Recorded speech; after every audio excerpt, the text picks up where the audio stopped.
ഗുരുജനങ്ങളെ, മാതാപിതാക്കളെ, സഹൃദയരെ, നിങ്ങൾക്കേവർക്കും ഹൃദ്യമായ സ്വാഗതം. വിശുദ്ധ ബൈബിളിൽ മരണത്തിൽ നിന്നും ജീവിതത്തിലേക്ക് തിരിച്ചു വന്ന ചില മനുഷ്യരെ കുറിച്ച് പറയുന്നുണ്ട്. അതിലൊരുവന്റെ പേര് ലാസർ എന്നായിരുന്നു. ജീവിതത്തിലേക്ക് തിരിച്ചു വന്ന അവനെ കുറിച്ച് ഇങ്ങനെ കേൾക്കുന്നു: പിന്നീട് ഒരിക്കലും അവൻ ചിരിച്ചിട്ടേയില്ല. മറ്റൊരു ഭാഷ്യം: പിന്നെ അവൻ ചിരിച്ചുകൊണ്ടേയിരുന്നു. കൺമുൻപിൽ എത്ര അനുഭവങ്ങൾ കാണിച്ചു കൊടുത്താലും പഠിക്കാത്ത വിഡ്ഢിയായ മനുഷ്യരെ കുറിച്ചായിരുന്നു ആ ചിരി. 44 നദികളുള്ള നമ്മുടെ കേരളത്തിൽ നാളെ കുടിവെള്ളം കാശു കൊടുത്തു വാങ്ങേണ്ടി വരുമെന്ന് കേട്ട് നമ്മൾ പുച്ഛിച്ചു, ചിരിച്ചു. നാളെ ഓക്സിജൻ ബൂത്തുകൾ നാടെങ്ങും ഉയരുമെന്ന് പറഞ്ഞപ്പോഴും നമ്മൾ ചിരിച്ചു. ഈ ചിരികൾ ഒരിക്കലും ചിരിക്കാൻ കഴിയാത്ത കാലത്തേക്കുള്ള ചൂണ്ടുപലകകളാണെന്ന് നമ്മൾ അറിയാതെ പോയി. പൊള്ളുമ്പോൾ മാത്രം തീ എന്നലറിക്കരയുന്നവർക്ക് ഒരു ഓർമ്മപ്പെടുത്തൽ: അയാളും തമ്മിൽ ഒരു ലഘു നാടകം.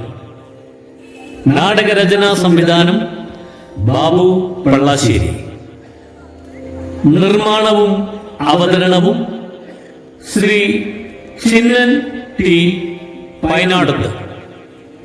Recording Vinod, coral studio, Aluva. ഏവരുടെയും ശ്രദ്ധയെ ക്ഷണിക്കുന്നു. അനുഗ്രഹിച്ചാലും. നാടകം ആരംഭിക്കും മുമ്പ് ഒരു കാര്യം ശ്രദ്ധയിൽപ്പെടുത്തട്ടെ. വേദിയിൽ കാണുന്ന 2 വാതിലുകൾ, അതിലൊന്നിൽ ഇവിടെ എന്നും മറ്റൊന്നിൽ അവിടെ എന്നും രേഖപ്പെടുത്തിയിരിക്കുന്നു. ഇവിടെ നിന്നും കഥാപാത്രങ്ങൾ വരുമ്പോൾ ഇവിടെ ഭൂമിയിൽ സംഭവിക്കുന്നതും, അവിടെ എന്ന കവാടത്തിലൂടെ വരുമ്പോൾ മരണത്തിനപ്പുറമുള്ള സാങ്കല്പിക ലോകവുമാണ്. ശ്രദ്ധിക്കുമല്ലോ.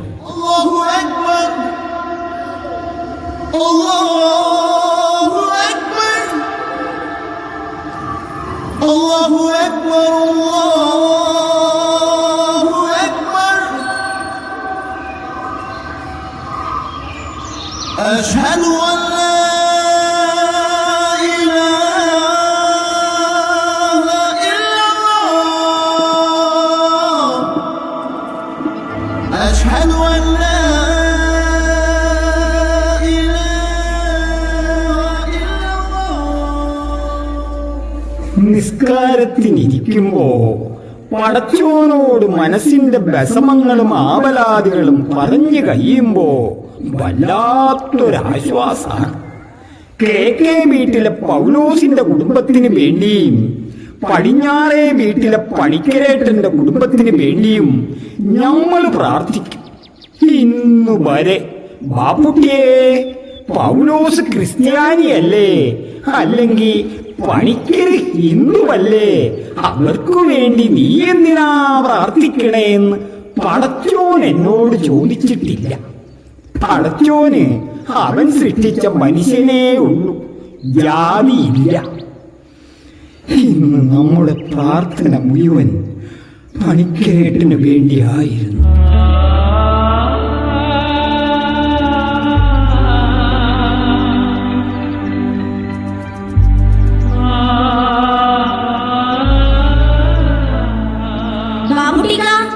പണിക്കരേട്ടന്റെ മോൻ ചന്ദ്രൻ പോയിട്ട് വിവരം വല്ലതും വിളിച്ചു പറഞ്ഞോ? ഇല്ല റോസമ്മേ, ഇതുവരെ വിളിച്ചില്ല. പൗലോസിന്റെ ഭാര്യ റോസമ്മ പുതിയ തലമുറയ്ക്ക് കണ്ടു പഠിക്കാവുന്ന സ്ത്രീയാ. ഭർത്താവ് പൗലോസ് തെങ്ങ് കയറ്റ തൊഴിലാളിയായിരുന്നു. 2 പെൺകുട്ടികളാ അവർക്ക്. കുഴപ്പമില്ലാതെ കാര്യങ്ങൾ പൊയ്ക്കൊണ്ടിരുന്നപ്പോയാ പൗലോസ് തെങ്ങുമ്പേന്ന് വീണത്. അന്ന് മുതൽ ഇന്ന് വരെ കുടുംബം നോക്കണത് റോസമ്മയാ. ഒരു പരാതിയും ഓൾ ഇന്ന് വരെ പറഞ്ഞ് ഞമ്മള് കേട്ടിട്ടില്ല. റോസമ്മ ചോദിച്ചത് പണിക്കരേട്ടനെ കുറിച്ചാ. ഞമ്മ ഇപ്പൊ നനച്ച ഈ ചെടികളൊക്കെ വെച്ചതും വളർത്തിയതും പണിക്കരേട്ടനാ. പണിക്കരേട്ടൻ ഈ നാടിന്റെ അഭിമാനമായ ഒരു മനുഷ്യനാണ്.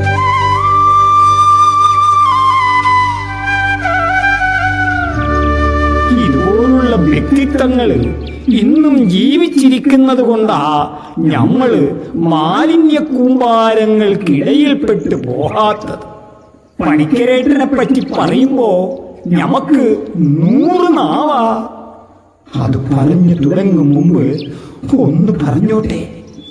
പണിക്കരേട്ടൻ ഇപ്പോ ആസ്പത്രിയിലാ, ICU-വിൽ, വെന്റിലേറ്ററിൽ.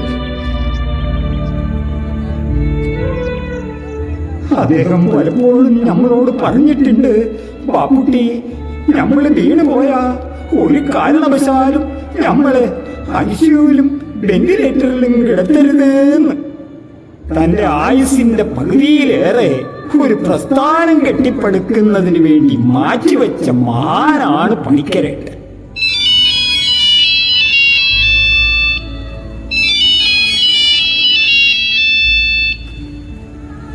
ഹലോ, പറഞ്ഞു സുന്ദര.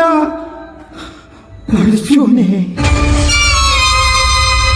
ബാബുട്ടിക്ക, എന്തു പറ്റി? ഭൂമിയിൽ നിന്ന് ഒരു നല്ല മനുഷ്യൻ കൂടി യാത്രയായി മോളെ.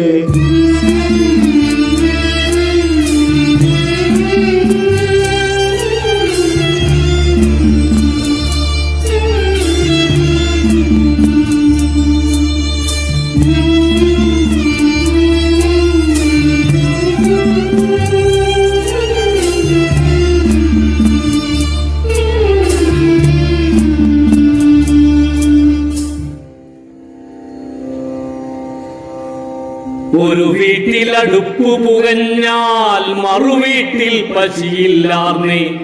ഒരു കണ്ണു കലങ്ങി മറിഞ്ഞാൽ ഓടിവരാൻ പലരുണ്ടാർന്നേ. ഒരു വീട്ടിൽ അടുപ്പു പുകഞ്ഞാൽ മറുവീട്ടിൽ പശിയില്ലാർന്നേ. ഒരു കണ്ണു കലങ്ങി മറിഞ്ഞാൽ ഓടിവരാൻ പലരുണ്ടാർന്നേ. നാടെങ്ങും മതിലില്ലാർന്നേ, നടവഴിയിടവഴി 100 നാടെങ്ങും മതിലില്ലാർന്നേ, നടവഴിയിടവഴി 100 4 മണിപ്പൂവുണ്ടാർന്നേ, നല്ലോർ ചൊല്ലിന് വിലയുണ്ടാർന്നേ.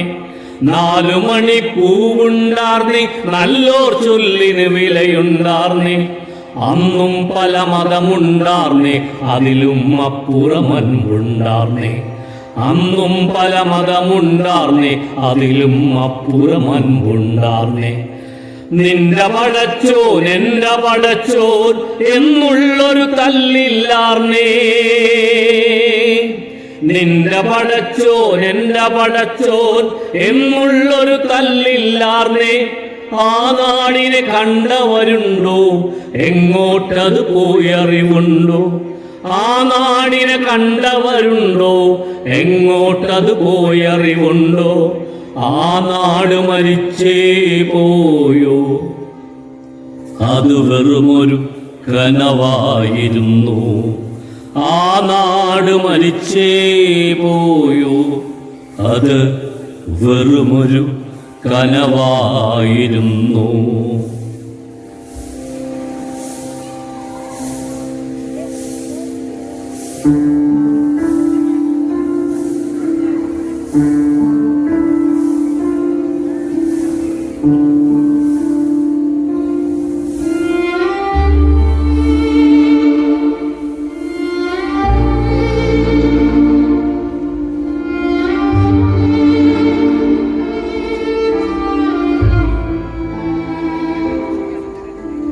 ഓ, ഇപ്പോ എന്തൊരാശ്വാസം.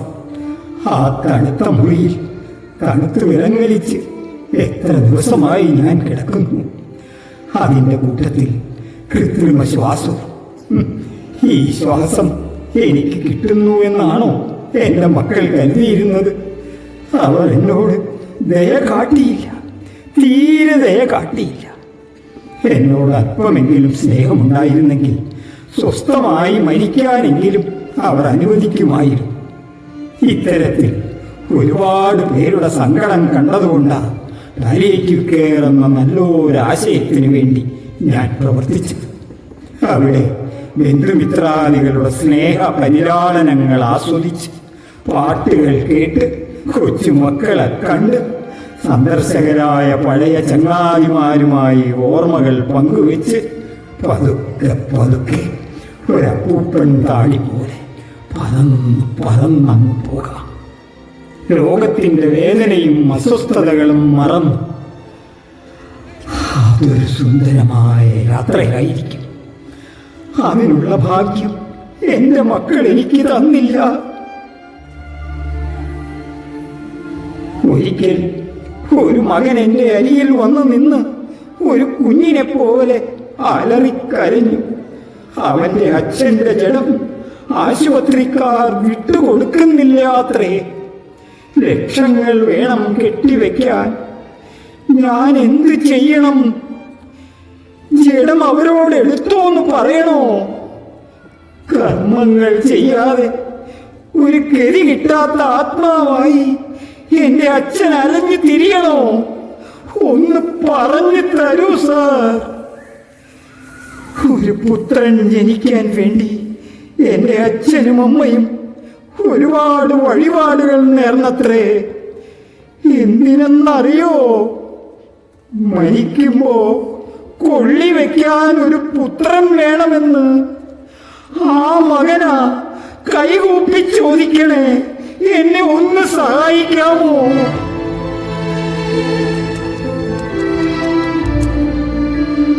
അന്ന് ആ യുവാവിന്റെ കണ്ണിൽ നിന്നൊഴുകിയത് കണ്ണീരല്ല, ചോരയായിരുന്നു. ആരോഗ്യരംഗത്ത് നമ്മൾ ഒരുപാട് നേട്ടങ്ങൾ കൈവരിച്ചിട്ടുണ്ട്. പല കാര്യങ്ങളിലും നമ്മളേറെ മുൻപന്തിയിലാണ്. പക്ഷേ ഇത്തരം കച്ചവടക്കാർ ശവം വെച്ച് വില പറയുന്നു. അതുകൊണ്ട് ഞാൻ ജനങ്ങളെ ബോധവൽക്കരിക്കാൻ ശ്രമിച്ചു. ഉച്ചത്തിൽ വിളിച്ചു പറഞ്ഞു, രോഗി മരിക്കുമെന്നുറപ്പായാൽ ദയവ് ചെയ്ത് ഇത്തരത്തിൽ ഐസി വെട്ടിയിലിട്ട് അവരെ ദ്രോഹിക്കരുത്. സ്വസ്ഥമായി ജീവിക്കാനുള്ള ആഗ്രഹം പോലെ തന്നെയാ സ്വസ്ഥമായി മരിക്കാനുള്ള ആഗ്രഹവും അവകാശവും. അതിനു വേണ്ടിയാ പാലിയേറ്റീവ് പ്രസ്ഥാനങ്ങൾ ശ്രമിക്കുന്നത്. തൊണ്ടയിൽ ക്യാൻസർ ബാധിച്ച ഒരു സഹോദരൻ, അയാൾ നന്നായി പാടുമായിരുന്നു. ക്യാൻസർ വന്ന ശേഷം അയാൾ പാട്ടുകൾ എഴുതാൻ തുടങ്ങി. അത് പാലിയേറ്റീവ് സെന്റർ അറിയപ്പെടുന്ന ഗായകരെ കൊണ്ട് പാടിച്ചു. അവരുടെ യൂട്യൂബ് ചാനലിൽ പോസ്റ്റ് ചെയ്തു. ദിവസങ്ങൾക്കുള്ളിൽ ആ ഗാനം വൈറലായി. മരണത്തിലേക്ക് നടന്നടുത്തുകൊണ്ടിരുന്ന അയാൾ ജീവിതത്തെ കുറെ കാലം കൂടി ഈശ്വരനിൽ നിന്ന് നീട്ടി വാങ്ങി. ഈ സ്വപ്നങ്ങൾ സാക്ഷാത്കരിക്കാൻ ശ്രമിച്ച എനിക്ക് പക്ഷേ ആ ഭാഗ്യം എൻ്റെ മക്കൾ തന്നില്ല.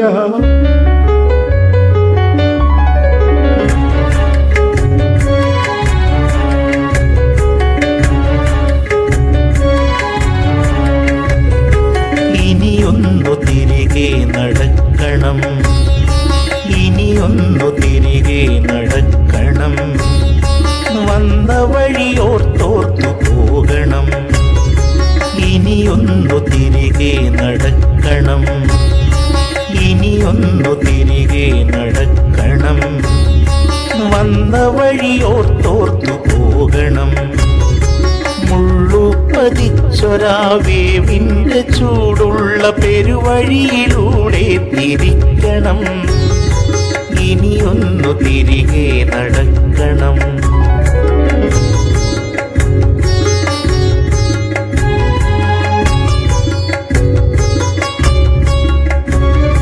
കണ്ട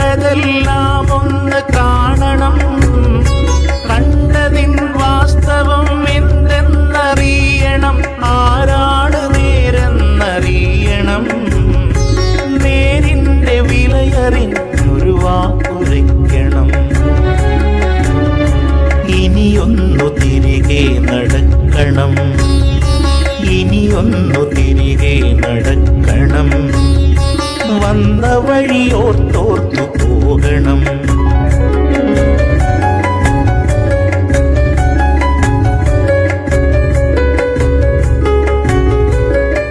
ഇല്ല ചന്ദ്ര, ഈ ചെയ്തത് ഒട്ടും ശരിയായില്ല. എന്റെ അച്ഛന്റെ ഏറ്റവും വലിയ ആഗ്രഹങ്ങളിൽ ഒന്നായിരുന്നു പാലിയേറ്റീവ് സെന്ററിൽ കിടന്നുള്ള സ്വസ്ഥമായ മരണം. അത് സാധിച്ചു കൊടുക്കണമെന്ന് നമ്മൾ ഒരുപാട് എന്നോട് പറഞ്ഞു. അത് കേട്ടില്ല. ഞമ്മക്കറിയാം, പണിക്കരേട്ടന്റെ ആത്മാവ് വല്ലാതെ വേദനിക്കുന്നുണ്ടാവും. പിന്നെ ഇതൊക്കെ പറയാൻ ബാപ്പുട്ടിക്ക ആരാന്ന് ചോദിച്ചാ പറയാൻ ഞമ്മക്കൊരു മറുപടിയേ ഉള്ളൂ. ഇടത് പൗലോസിന്റെ വീട്, വലത് പണിക്കരേട്ടന്റെ വീട്, നടുവില് ഞമ്മള്. ഓണവും ക്രിസ്മസും ബക്രീദും നമ്മൾ ഒരുമിച്ച് ആഘോഷിച്ചു. സങ്കടങ്ങളും സന്തോഷങ്ങളും നമ്മൾ ഒരുമിച്ച് പങ്കുവച്ചു. നമുക്കൊരു പനി വന്നാ പണിക്കരേട്ടൻ വന്ന് കൂട്ടിരിക്കും. പണിക്കരേട്ടൻ ഒരു പുതിയ ആശയം പറഞ്ഞാ അത് നടപ്പാക്കാൻ വേണ്ടി ഒരു ശിഷ്യനെ പോലെ നമ്മൾ കൂടെ നിൽക്കും. അതാണ് ബന്ധം. അതാണ് ഇതൊക്കെ പറയാനുള്ള അവകാശം. ബാംഗ്ലൂര് ബന്ദേർഘട്ട ചിത്രശലഭ ഉദ്യാനം കണ്ടു വന്ന ശേഷം പണിക്കരേട്ടന്റെ ഏറ്റവും വലിയ ആഗ്രഹമായിരുന്നു ഒരു ബട്ടർഫ്ലൈ പാർക്ക്. ചിത്രശലഭങ്ങളെ ആകർഷിക്കുന്ന പൂച്ചെടികൾ വളരുന്ന ഇടമാണ് ശലഭോദ്യാനമെന്നും അതുവഴി നടക്കുന്ന പരാഗണം കൊണ്ട് പ്രദേശമാകെ കൃഷി അഭിവൃദ്ധിപ്പെടുമെന്നും ആബാലവൃദ്ധം എല്ലാവർക്കും തിരിച്ചറിവ് നൽകിയ ആളാണ് പണിക്കരേട്ടൻ. ഓക്സിജൻ പാർക്ക് എന്നാൽ പ്രാണവായു ഉൽപ്പാദിപ്പിക്കുന്ന ഇടമാണെന്നും ചെടികളും വൃക്ഷങ്ങളും കൂട്ടമായി വളരുന്നിടമാണ് ഓക്സിജൻ പാർക്ക് എന്നും ഈ നാട്ടാരെ പഠിപ്പിച്ചതും പണിക്കരേട്ടനാണ്.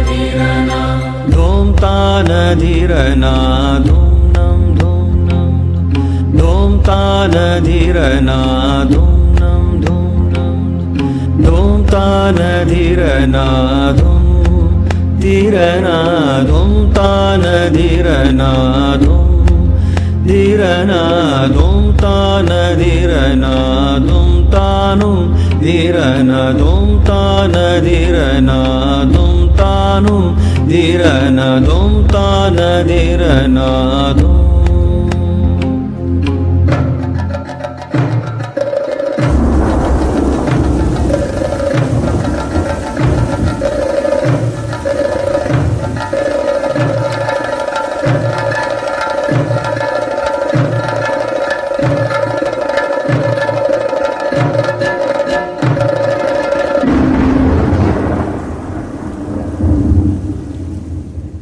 ഞാൻ ആലോചിക്കുക, ഇതിന് മാത്രം മാലിന്യം എവിടെ നിന്ന് വരുന്നു? പ്ലാസ്റ്റിക്. അതെ, അത് തന്നെ കാരണം. പിന്നെ സ്വന്തം വീട്ടിലെ മാലിന്യം സംസ്കരിക്കാൻ കൃത്യമായ ഏറെ വഴികൾ ഉണ്ടായിരുന്നിട്ടും ചെറുതായിട്ട് പോലും ബുദ്ധിമുട്ടാൻ തയ്യാറല്ലാത്ത നമ്മൾ അത് വലിച്ചെറിയാൻ തയ്യാറാവുന്നു. കുഞ്ഞുങ്ങൾ സ്കൂളിൽ പോകുന്ന വഴിയിൽ, അവർ കളിക്കുന്ന ഗ്രൗണ്ടിൽ അങ്ങനെ ഒന്നും നോട്ടമില്ല. ഒഴിഞ്ഞു കിടക്കുന്ന ഒരു പറമ്പ് കണ്ടാൽ നമ്മൾ മാലിന്യം എറിഞ്ഞിരിക്കും. മുത്തയ്യ മുരളീധരനും ബുംറയും തോറ്റുപോകും ചിലരുടെ ഏറ് കണ്ടാൽ. CCTV-കൾ ഇതെല്ലാം പകർത്തുന്നുണ്ട്. കൃത്യമായി സോഷ്യൽ മീഡിയയിൽ പോസ്റ്റ് ചെയ്യുന്നുമുണ്ട്. എന്നിട്ടും നമുക്കൊരു നാണവുമില്ല. ഞാൻ ഒരുക്കിയ കുട്ടിവനമെന്ന ഓക്സിജൻ പാർക്കിൽ രാത്രികാലങ്ങളിൽ അതിക്രമിച്ച് കയറി അനാശാസ്യ പ്രവർത്തികൾ നടത്തുന്നു ചില സാമൂഹ്യ ദ്രോഹികൾ. സഹോദര സഹോദരി, ഇതൊക്കെ നിങ്ങൾക്ക് കൂടി വേണ്ടിയാ? ഇല്ലെങ്കിൽ നാളെ ഈ ഭൂമി ഒരു ശ്മശാന ഭൂമിയാകും.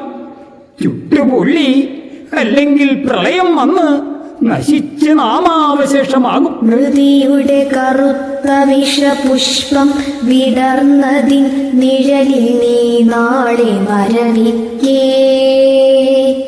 ഉയരറ്റ നിൻമുഖത്തശ്രുബിന്ദുക്കളാൽ ഉദകം പകർന്നു വിലപിക്കാൻ,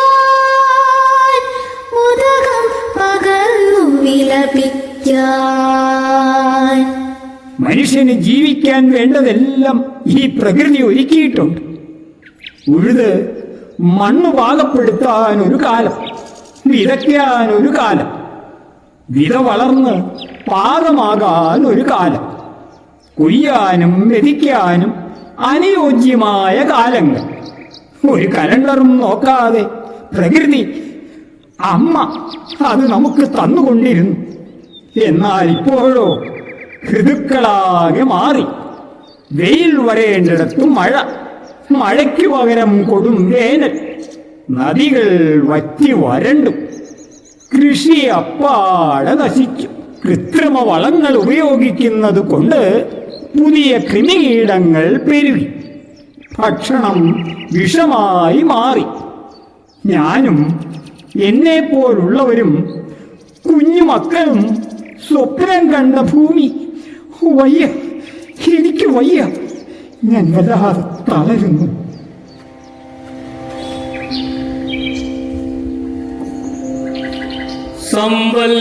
സംവത്സരങ്ങളായി നമ്മുടെ സങ്കൽപ്പങ്ങളിലിന്നും മരിക്കാത്തൊരീ ഭൂമി. സംവത്സരങ്ങളായി നമ്മുടെ സങ്കൽപ്പങ്ങളിലിന്നും മരിക്കാത്തൊരീ ഭൂമി. വരുമൊരു തലമുറയിൽ നിന്നും നമ്മൾ കടം വാങ്ങിയ തിരികെ ഏൽപ്പിക്കേണ്ടൊരീ ഭൂമി.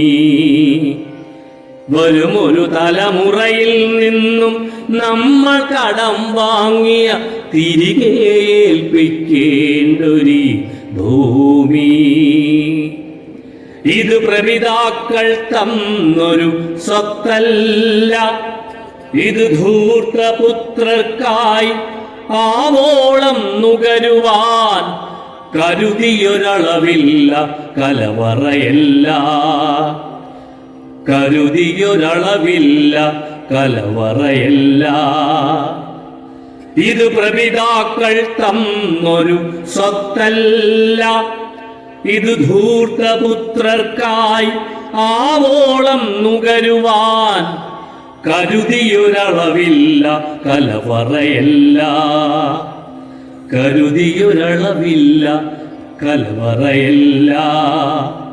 സംവത്സരങ്ങളായി നമ്മുടെ സങ്കൽപ്പങ്ങളിലിന്നും മരിക്കാത്തൊരീ ഭൂമി. വരുമൊരു തലമുറയിൽ നിന്നും നമ്മൾ കടം വാങ്ങിയ തിരികെ ഏൽപ്പിക്കേണ്ടൊരീ ഭൂമി. അത് ശരിയാവില്ല. കർമ്മങ്ങൾ ചെയ്യാതെ പോയാൽ പണിക്കരേട്ടന്റെ ആഗ്രഹം അങ്ങനെ കാണുന്നവരെ തീരുമാനിച്ചോളാം. അല്ലാതെ നിങ്ങളുടെ പുതിയ ആഗ്രഹങ്ങൾ നമ്മളിവിടെ ഞങ്ങൾ പറയാം തീരുമാനിക്കാം. അങ്ങനെ അങ്ങനെ വിട്ടുകൊടുക്കാൻ പറ്റില്ല. എന്താ നിങ്ങളെന്താ പറയണേ? ജീവിതത്തിന്റെ ഓരോ നിമിഷവും മറ്റുള്ളവർക്ക് നന്മയ്ക്കായി മാത്രം ചെലവഴിക്കണം എന്ന് ആഗ്രഹിച്ച ഒരു മനുഷ്യനാ പണിക്കരേട്ടൻ. വേനൽക്കാലത്ത് പക്ഷികൾക്ക് കുടിക്കാൻ വെള്ളം നൽകാൻ 1000 മൺപാത്രങ്ങൾ ഒരുക്കിയ ആളാ പണിക്കരേട്ടൻ. വികസനത്തിന്റെ പേരില് വെറുതെ വെട്ടി നശിപ്പിക്കുന്ന വടവൃക്ഷങ്ങൾ കാക്കാൻ വേണ്ടി നിരാഹാര വ്രതമനുഷ്ഠിച്ച ആളാ പണിക്കരേട്ടൻ. ടൂറിസത്തിന്റെ പേരിൽ പുഴയിൽ പണിത ബാറോട്ടൽ പൊളിപ്പിച്ചതും മലിനമാകുന്ന പുഴയിൽ നിന്നും പ്ലാസ്റ്റിക് കുപ്പികളും മറ്റും ചെറുപന്തിയിൽ തുയഞ്ഞുപോയി വൃത്തിയാക്കിയതും പണിക്കരട്ടനാ. അങ്ങനെയുള്ള ഒരു മനുഷ്യന്റെ ജഡത്തെ ചൊല്ലിയ ഇപ്പൊ ഈ ഭയക്കും ബക്കാണവും. എന്റെ വാപ്പ കുഞ്ഞാലി കടലിൽ മീൻ പിടിച്ച് ജീവിച്ചയാളാ.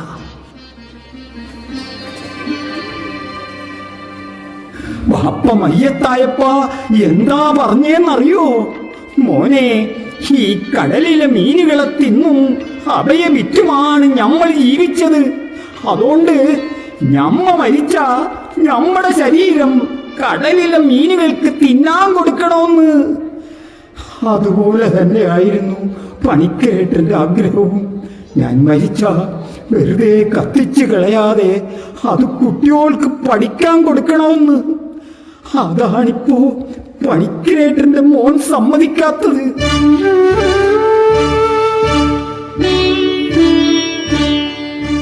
ബാബുട്ടിക്ക, ഇതിപ്പോ എന്താകും തീരുമാനം? പണിക്കരേട്ടന്റെ ആത്മാവിന് നിത്യശാന്തി കിട്ടോ?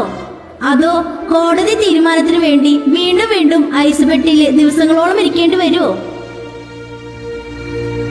പുരോഗമന പ്രസ്ഥാനങ്ങളിൽ വിശ്വസിച്ചിരുന്ന ആളാ പണിക്കരേട്ടൻ. അവരോടൊക്കെ താൻ മരിച്ചാൽ ജഡം മെഡിക്കൽ കോളേജിന് കൊടുക്കണമെന്ന് ആവശ്യപ്പെട്ടുകൊണ്ട് സമ്മതപത്രം നൽകിയിരുന്നു. പക്ഷെങ്കില് ജഡം ദഹിപ്പിക്കണം, കർമ്മങ്ങൾ ചെയ്ത് ഭാരതപ്പുഴയിൽ ഒഴുക്കണം എന്നാ മകൻ ചന്ദ്രന്റെയും ബന്ധുക്കളുടെയും ആവശ്യം. എന്ത് പുരോഗമനം? അതൊക്കെ ഉണ്ടായിരുന്നു നാരായണ ഗുരുസ്വാമിയും അയ്യങ്കാളിയും എല്ലാം ഉണ്ടായിരുന്ന കാലത്ത്. ഇപ്പൊ നമ്മളൊക്കെ ഒരുപാട് പിറകിലേക്ക് പോയി. ബാബുട്ടിക്ക, ഇപ്പൊ ആചാരങ്ങൾക്കും അനുഷ്ഠാനങ്ങൾക്കും എതിരെ പറയാൻ പുരോഗമനക്കാർക്ക് പോലും പേടിയാ. ജീവിതം, അനുഭവം നിന്നെ സത്യം തിരിച്ചറിയാൻ പഠിപ്പിച്ചല്ലോ പെണ്ണേ. പടച്ചോനെ, പണിക്കരേട്ടനെ ഒരുപാടിട്ട് കഷ്ടപ്പെടുത്തല്ലേ. നിന്റെ ഭൂമിയെ, നിന്റെ പ്രകൃതിയെ വൃത്തിയായും ശുദ്ധമായും സൂക്ഷിക്കണമെന്ന് പുതിയ തലമുറയെ പഠിപ്പിക്കാൻ ജീവിതം ഉയിഞ്ഞുവെച്ച മനുഷ്യനാ പണിക്കരേട്ടൻ. Allahu Akbar. Allahu Akbar. നമ്മളൊന്ന് നിസ്കരിക്കട്ടെ. കുറി വരച്ചാലും കുരിശു വരച്ചാലും കുമ്പിട്ടു നിസ്കരിച്ചാലും കാണുന്നതും ഒന്ന് കേൾക്കുന്നതും ഒന്ന് കരുണാമയനാ ദൈവമൊന്ന് ദൈവമൊന്ന് ദൈവമൊന്ന്.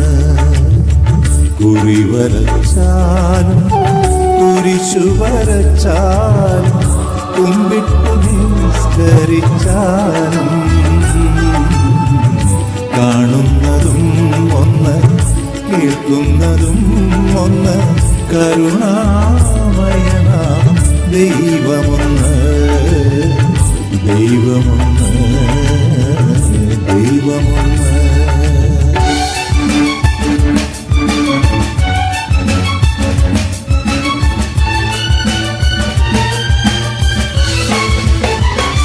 ജീവിച്ചിരിക്കുന്നവർ മരിച്ചവർക്ക് വേണ്ടി പ്രാർത്ഥിക്കേണ്ടതുണ്ട്. മരിച്ചവർ അവരുടെ ജീവിത ദൗത്യം പൂർത്തിയാക്കി മടങ്ങിയവർ അല്ലേ? രൂപമില്ലാത്ത പഞ്ചഭൂതങ്ങൾ വേർപെട്ട വെറും കാറ്റ്, അല്ല, കാറ്റിന്റെ ശക്തി പോലുമില്ലാത്ത ഒന്നുമില്ലായ്മ. നിങ്ങൾ മരിച്ചവർക്ക് വേണ്ടിയല്ല, ജീവിച്ചിരിക്കുന്നവർക്ക് വേണ്ടി പ്രാർത്ഥിക്കുവിൻ. നാളെ മനുഷ്യൻ വെറുമൊരു ഡിജിറ്റൽ ഗാഡ്ജറ്റായി മാറുമെന്ന് ഞാൻ ഭയക്കുന്നു. AI നിയന്ത്രിക്കുന്ന, കുടുംബമില്ലാത്ത, ദാമ്പത്യമില്ലാത്ത, വലിയ തലയും വലിയ വിരലുകളും ചെറിയ ഉടലുമുള്ള മനുഷ്യർ അല്ല, വെറും ജീവികൾ. കരുണയില്ലാത്ത, പ്രണയമില്ലാത്ത, കൂട്ടില്ലാത്ത, കൂട്ടായ്മയില്ലാത്ത, മരണമില്ലാത്ത, ഷട്ട് ഡൗൺ ചെയ്ത് വീണ്ടും സ്റ്റാർട്ട് ചെയ്യാൻ കഴിയുന്ന യന്ത്രങ്ങൾ. ഓ, ഭയാനകം, ഭയാനകം. സഹോദരീ സഹോദരന്മാരെ, ഈ ഭൂമി എത്ര സുന്ദരമാണ്, ഈ പ്രകൃതി എത്ര മനോഹരിയാണ്. ഇതിനെ കാക്കേണ്ടത് നിങ്ങളുടെ ചുമതലയാണ്. ഇവിടെ ഭൗതിക വികസനങ്ങൾക്കൊപ്പം നട്ടുനനച്ചു വളർത്തണം മാനുഷിക മൂല്യങ്ങൾ. നറുമണം പരത്തുന്ന പൂക്കളെപ്പോലെ കാക്കണം നന്മകൾ. അത് മറക്കല്ലേ, മറക്കല്ലേ. അതുമാത്രമാണ് ഈ വൃദ്ധന്റെ പ്രാർത്ഥന, അതുമാത്രമാണ് ഈ വൃദ്ധന്റെ പ്രാർത്ഥന.